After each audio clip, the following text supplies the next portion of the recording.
Hai, kembali lagi di One Week Google Sheets Mastery.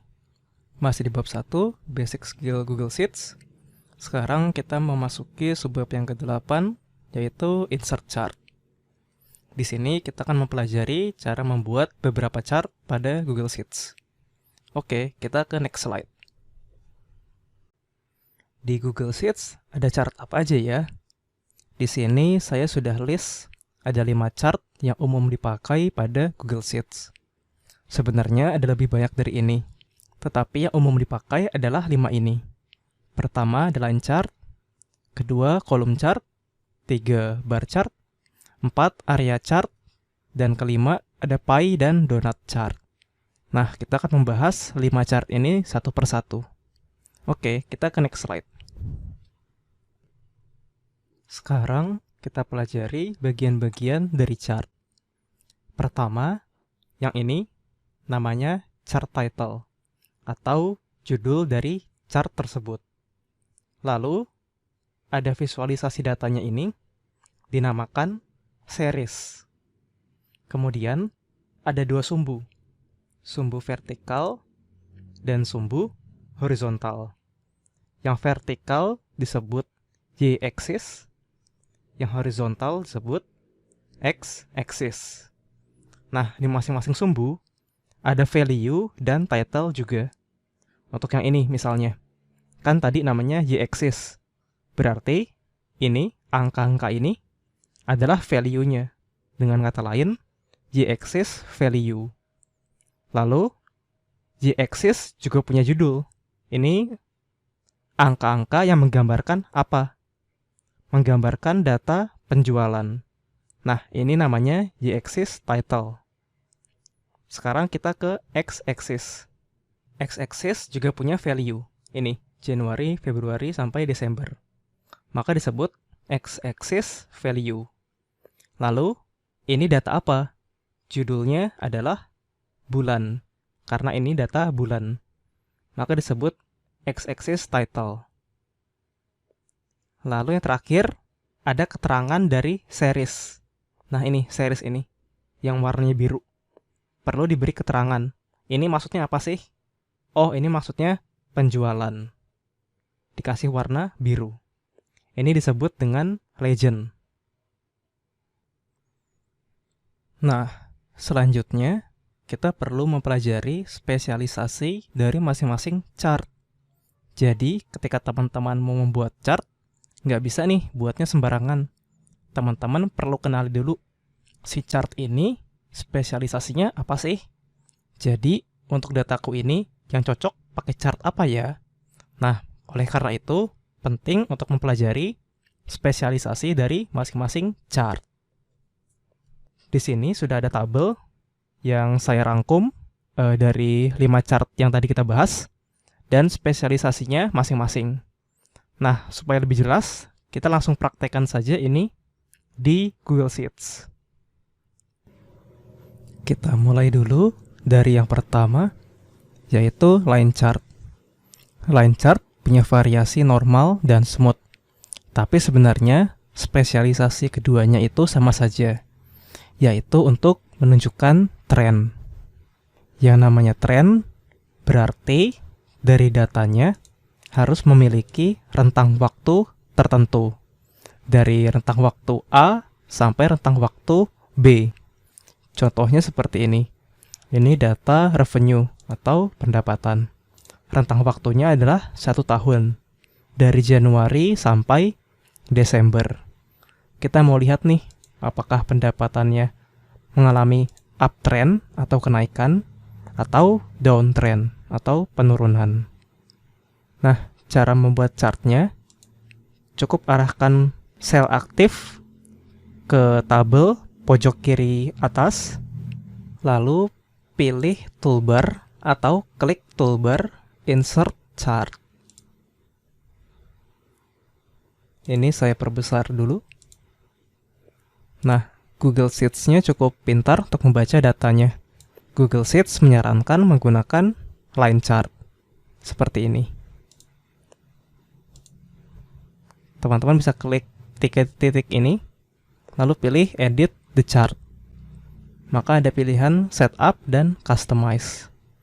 Di setup, teman-teman bisa atur mau line chart yang normal atau yang smooth.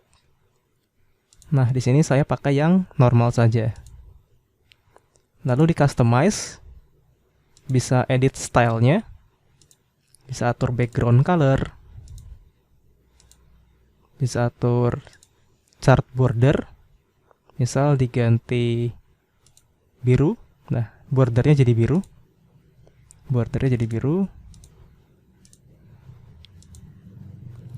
Lalu bisa ganti fontnya, font stylenya. Tapi saya sarankan pakai font default saja yang mudah dibaca, yaitu Arial. Lalu kita bisa atur dari title-nya.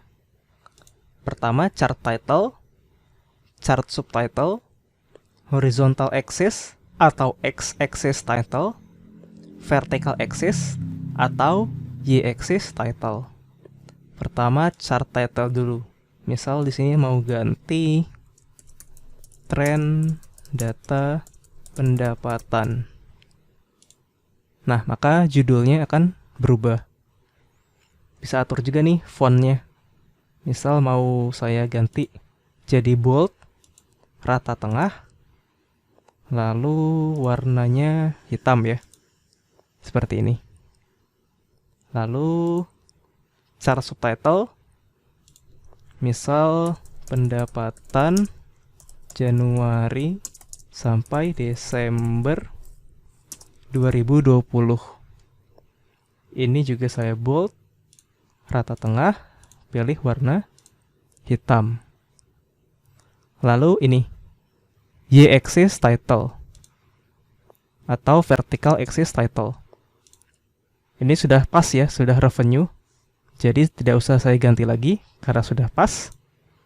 Yang horizontal atau x-axis juga sudah benar, month atau bulannya. Ini saya tutup. Lanjut ke series. Nah, series berarti ini ya, garisnya ini atau visualisasinya. Nah, kalau ada beberapa series, bisa dipilih mau series yang mana. Tapi kebetulan line chart pas digunakan untuk data dengan satu series. Nah, di sini bisa ganti nih warnanya. Misal mau ganti warna hijau. Hijau yang lebih gelap ya. Karena uptrend kan, uptrend jadi cocok kita pakai warna hijau.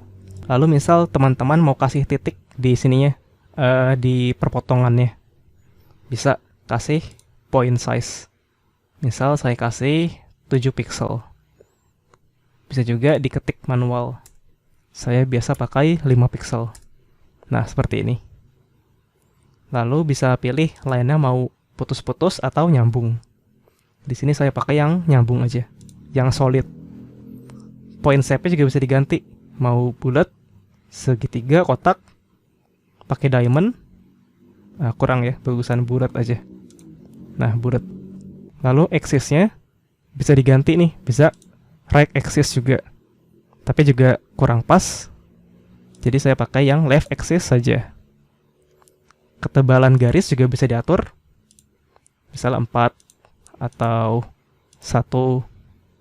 Tapi saya lebih suka pakai 2 pixel. Lalu, kalau mau tampilin angka, teman-teman bisa checklist data label. Nah, maka muncul angka di perpotongannya ini, atau di titik-titiknya ini. Kalau mau dirubah posisinya, bisa di sini, position. Misal mau di bawahnya, atau di atas, above. Nah, seperti ini. Di sini saya auto saja ya. Tapi kurang pas sepertinya. Saya pakai below saja, bawah. Nah, lalu ukurannya sepertinya terlalu besar. Bisa dikecilin.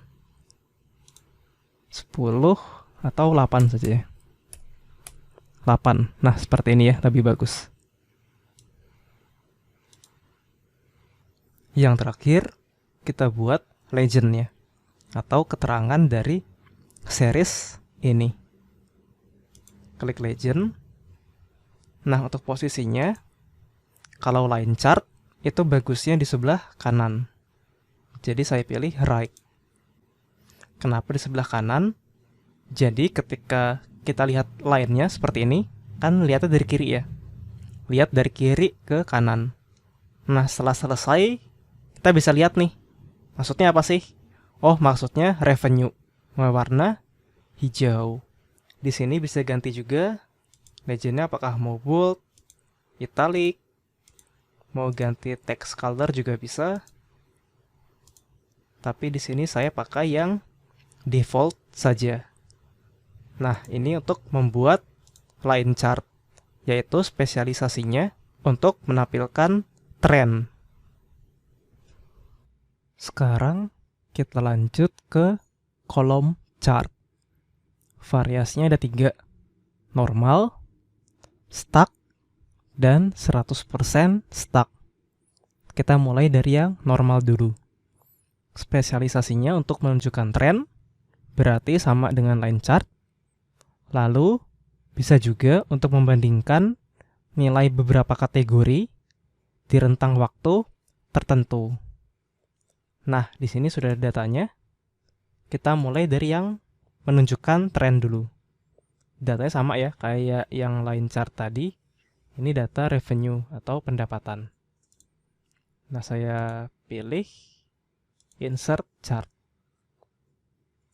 Ini saya perbesar dulu. Nah, di sini di setup chart type-nya bisa diganti nih. Jadi kolom. Nah, seperti ini.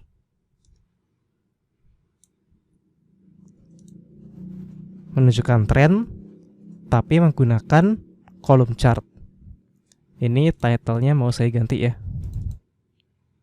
Title-nya menjadi tren data pendapatan 2020. Saya bold, rata tengah, warnanya hitam. Lalu mau saya kasih legend di bagian bawahnya saja. Nah, seperti ini. Jadi, ini kolom chart untuk menunjukkan tren. Terus tadi katanya, kita juga bisa membandingkan beberapa kategori pada rentang waktu tertentu.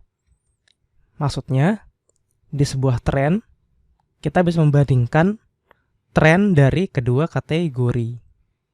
Nah, itu pakai data yang ini. Data revenue dan cost, atau pendapatan dan biaya. Mau dibandingin nih, pendapatan dan biayanya selama setahun ini bagaimana? Klik insert chart. Nah, ini defaultnya line chart ya. Tapi saya ganti jadi kolom chart.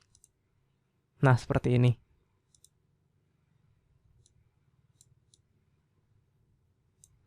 Ini saya ganti judulnya menjadi revenue versus cost.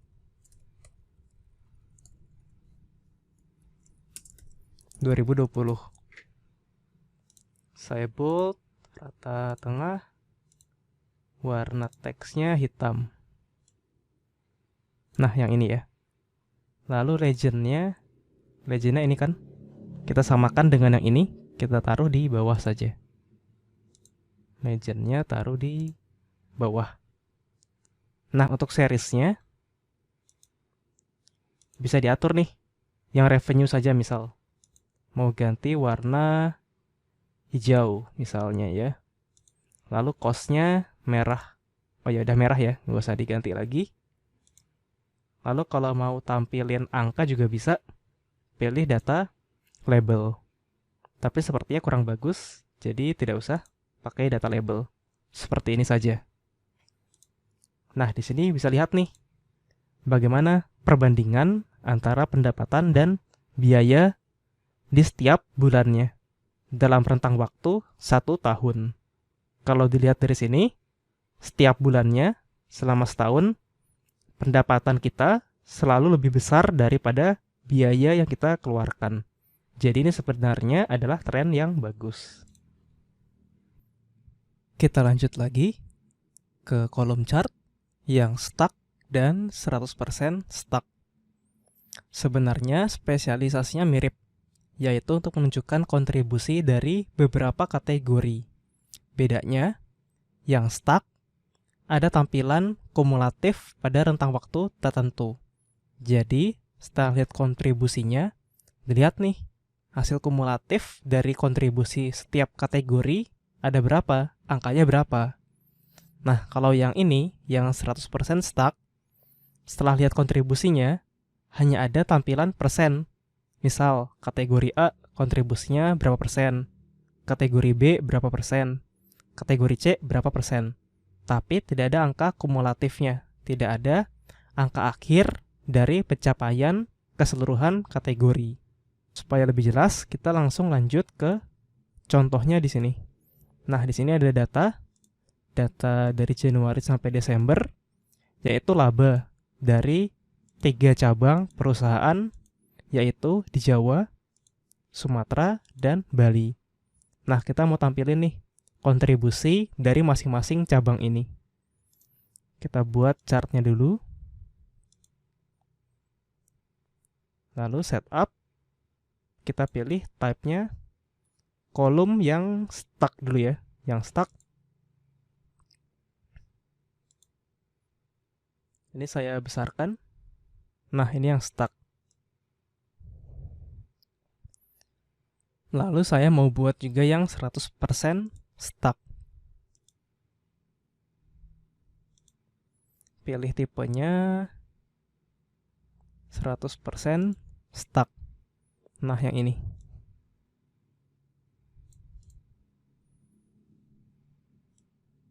Ini judulnya saya ganti dulu. Misalnya kontribusi laba per cabang. Ini bold, rata tengah, warna hitam. Lalu legendnya di atas aja ya. Sebenarnya untuk kolom chart lebih bagus pakai legend di atas sini. Jadi ketika lihat chartnya sudah bisa langsung mengarah untuk melihat legendnya. Warna biru maksudnya apa? Oh, maksudnya laba di cabang Jawa. Merah laba di cabang Sumatera. Kuning di cabang Bali. Nah, yang ini juga saya ganti judulnya.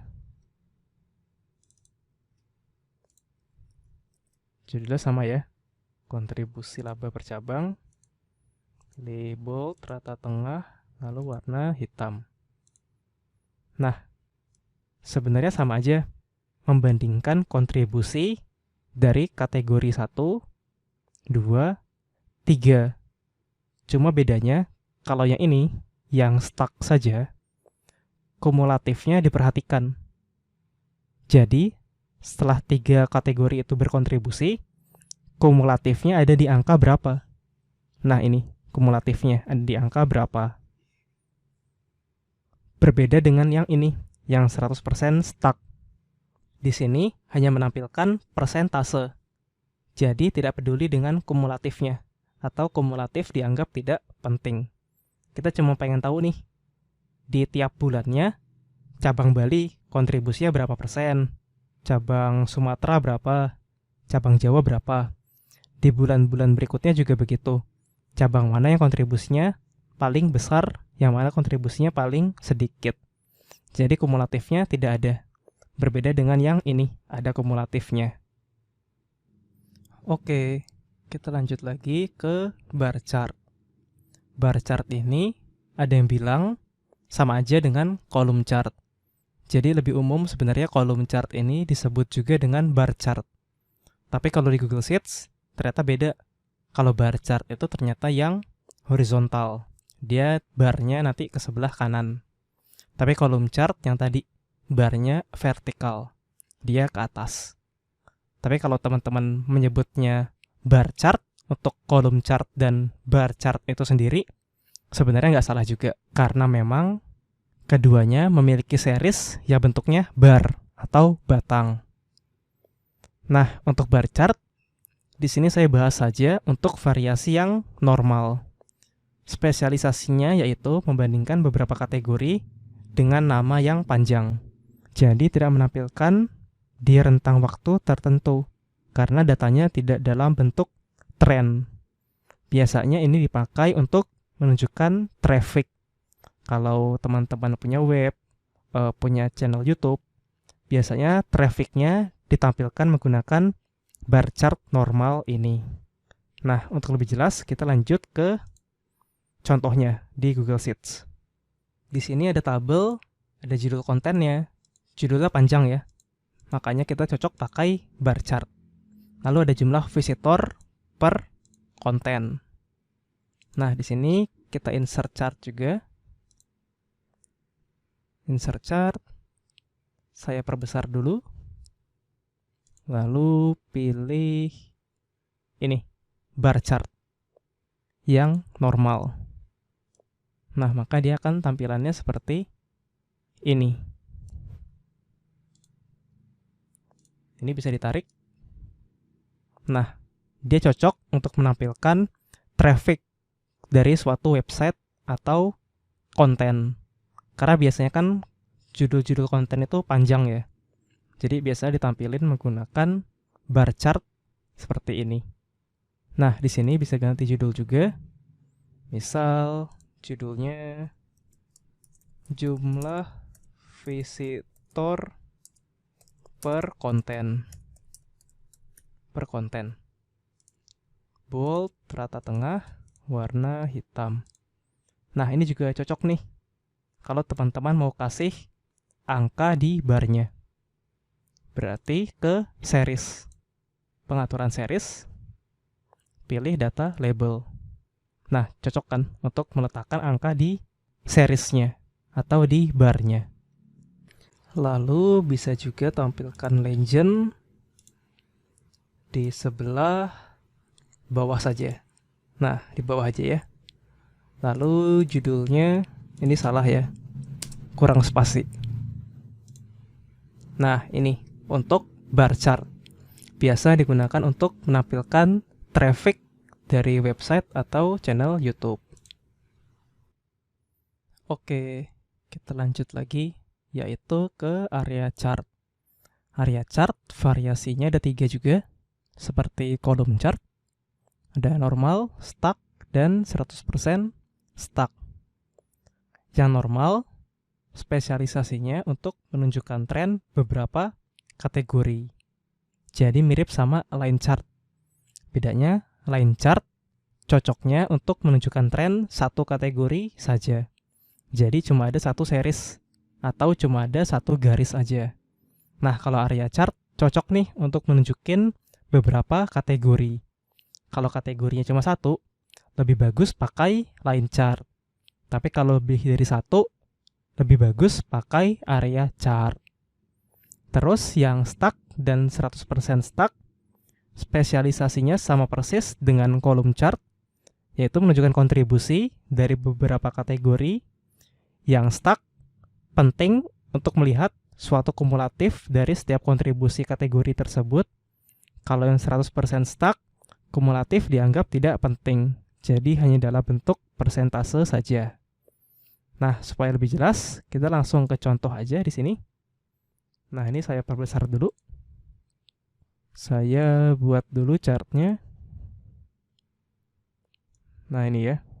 Ini untuk yang menunjukkan tren beberapa kategori dulu. Kalau pakai line chart, kadang perpotongan-perpotongannya ini terlihat membingungkan. Maka lebih enak kalau kita menggunakan area chart. Nah, seperti ini. Jadi kelihatan nih, yang merah areanya masih ada di sini. Masih di atas yang warna kuning. Yang warna biru juga nih. Kelihatan juga selisihnya. Antara yang biru sama yang merah, sebesar apa selisihnya. Nah, dalam membuat area chart, pastikan teman-teman memilih warna yang transparan. Jadi di bagian series, pastikan opacity-nya di bawah 50%. Karena kalau semakin besar opacity-nya, maka tidak menjadi transparan lagi. Kalau tidak transparan, maka menjadi sulit dilihat nih trend line dari masing-masing kategori karena tertutup oleh warnanya. Jadi pakai di kisaran 30%. Lalu judulnya saya ganti jadi tren laba per cabang 2020. Warnanya hitam ya, warnanya hitam, pilih bold, lalu rata tengah. Nah, untuk legend kita samakan dengan line chart karena melihat tren. Taruh di sebelah kanan seperti ini. Nah, ini tadi area chart untuk menampilkan tren dari beberapa kategori. Nah, selanjutnya kita buat area chart dengan variasi stuck dan 100% stuck. Yang ini saya copy ke sebelahnya. Nah, lalu yang ini mau saya ganti menjadi stuck. Area chart yang stuck. Nah, di sini tampilannya berbeda dengan yang ini. Walaupun sekilas sama ya, tapi coba diperhatikan. Misal yang bulan Maret. Nah, bulan Maret ini angka tertingginya ada di $400.000, yaitu laba untuk cabang di Jawa. Nah, kalau yang ini, bulan Maret angka tertinggi ada di $1 juta. Kenapa berbeda? Karena yang ini adalah kumulatif dari 3 cabang. Yang ini cabang Jawa, kontribusinya sebesar ini, lalu ditambah kontribusi dari cabang Sumatera, dan ditambah lagi kontribusi cabang Bali. Maka yang ini kumulatif, kalau yang ini sendiri-sendiri. Nah, karena sudah tahu perbedaannya, yang ini saya hapus saja ya. Ini saya hapus supaya lebih jelas. Legendnya jadi di atas. Nah, jadi setelah lihat kontribusinya, bisa langsung melihat legendnya. Sekarang kita buat yang 100% stuck. Yang ini di copy saja ke sebelahnya. Nah, terus yang ini mau saya ganti menjadi area chart yang 100% stuck. Nah, seperti ini. Yang ini tampilannya tidak kumulatif, berbeda dengan yang ini. Yang ini tadi kumulatif. Kalau yang ini hanya persentase saja. Dari setiap bulan, masing-masing cabang, berapa besar nih kontribusinya dalam mencapai laba. Jadi yang ini kumulatif penting, kalau yang ini kumulatif tidak penting. Yang penting adalah persentasenya saja. Oke, sekarang chart yang terakhir, yaitu pie dan donat chart. Yang ini kayak nama makanan ya, jadi ngapalinnya gampang. Kue pie dan roti donat. Untuk variasinya sebenarnya nggak ada, karena pie chart ya pie chart aja, donat chart ya donat chart aja, nggak ada bentuk variasi yang lain. Spesialisasinya juga sama antara pie chart dan donat chart, yaitu menunjukkan kontribusi bagian-bagian dalam suatu kesatuan. Jadi intinya ada sebuah data keseluruhan. Nah, untuk bagian-bagiannya itu kontribusi secara keseluruhan berapa persen. Jadi sebenarnya mirip sama stacked dan 100% stacked untuk area chart dan kolom chart. Bedanya, kalau kolom chart dan area chart ada di rentang waktu tertentu. Kalau pie chart dan donut chart tidak ada rentang waktunya. Supaya lebih jelas, kita bisa langsung lanjut ke Google Sheets. Nah, di sini ada nama komoditas, kopi, coklat, gandum, kedelai, dan beras. Lalu, keuntungan ekspor dari komoditas masing-masing. Nah, secara keseluruhan adalah 100% kalau kita jumlahkan ini semua. Tapi, kalau per komoditas atau per bagiannya, itu berapa persen? Nah, kita pengen tahu itu. Bisa kita visualisasikan menggunakan pie chart atau donut chart. Nah, mungkin perlu kita ketahui, kapan kita pakai pie chart dan kapan kita pakai donut chart. Nah, pertama kita buat dulu ya. Kita buat dulu. Langsung otomatis nih dia, baca pie chart. Oke, ini yang pie chart. Sekarang kita buat juga yang donut chart. Ini copy ke sebelah sini. Yang ini saya ganti jadi donut chart. Nah, ini ya, donut chart. Oke. Sebenarnya penggunaan donut chart itu lebih cocok dipakai untuk datanya adalah 2-3 kategori. Misalnya kalau yang ini berarti cuma kopi, coklat, dan gandum. 2-3 kategori saja. Itu cocok menggunakan donut chart. Nah, yang ini saya hapus. Jadi cocok kalau seperti ini.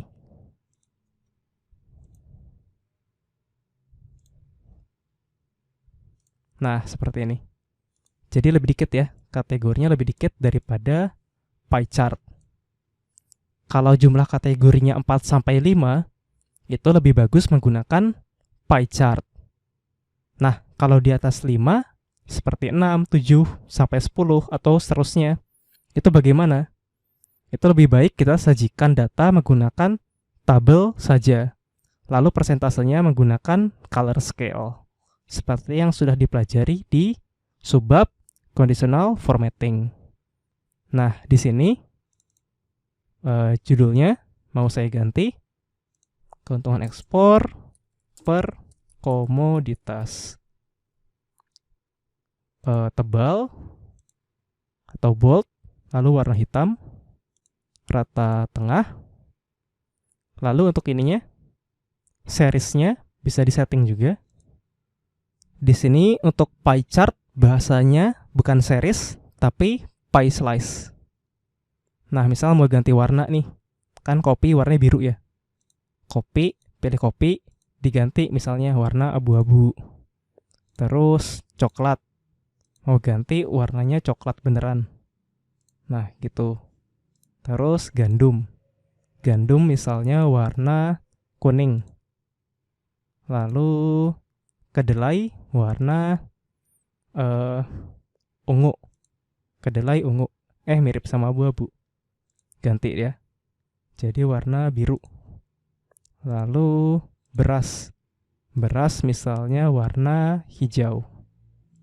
Nah, seperti ini. Jadi pastikan warnanya berbeda dengan jelas. Yang ini masih mirip ya. Jangan ini berarti. Mungkin bisa pakai biru yang agak gelap. Nah, seperti ini. Kalau warnanya ada yang mirip, itu akan membingungkan nanti ketika melihat si pie chart ini. Begitu juga dengan yang ini, donut chart. Pastikan warnanya beda semua. Jangan sampai ada warna yang mirip. Nah, yang ini saya copy judulnya. Saya copy ke sini. Lalu bold juga, rata tengah, warna hitam. Nah, ini untuk tampilan tanpa legend. Kalau teman-teman mau pakai legend juga bisa. Diedit ininya. Customize. Pilih legend. Nah, misalnya legendnya di bawah. Nah, kalau teman-teman pilih legend, angkanya bakalan hilang. Jadi harus atur lagi di pie chartnya. Di bagian slice label. Mau dikasih apa? Misalnya value. Nah, kalau value, angka yang di sini bakalan pindah ke pie slice-nya. Atau bisa dalam persentase. Kalau yang ini, bukan angkanya, tapi langsung dalam bentuk persentase. Lalu, bisa juga label. Label adalah ininya, nama komoditasnya. Bisa juga langsung sekaligus value dan persentase. Tapi ini ukuran chartnya harus lebih besar. Nah, harus agak besar. Karena kalau dia ukurannya kecil, nggak bakal muncul. Seperti ini. Nah, kalau pakai legend, kan udah ada ininya ya, udah ada labelnya. Terus kan gunanya pie chart untuk menampilkan persentase atau kontribusi dari masing-masing bagian. Jadi lebih cocok untuk tampilkan persentasenya saja. Labelnya bisa lihat langsung di legend. Seperti itu. Nah, jadi perlu dipahami kapan kita pakai donut chart, kapan kita pakai pie chart, dan kapan kita menggunakan legend atau tidak menggunakan legend. Sebenarnya pie chart dan donut chart ini sangat informatif dan enak dilihat.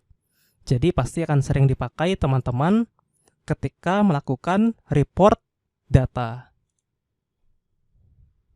Cukup sekian untuk video insert chart. Kita bertemu lagi di video selanjutnya.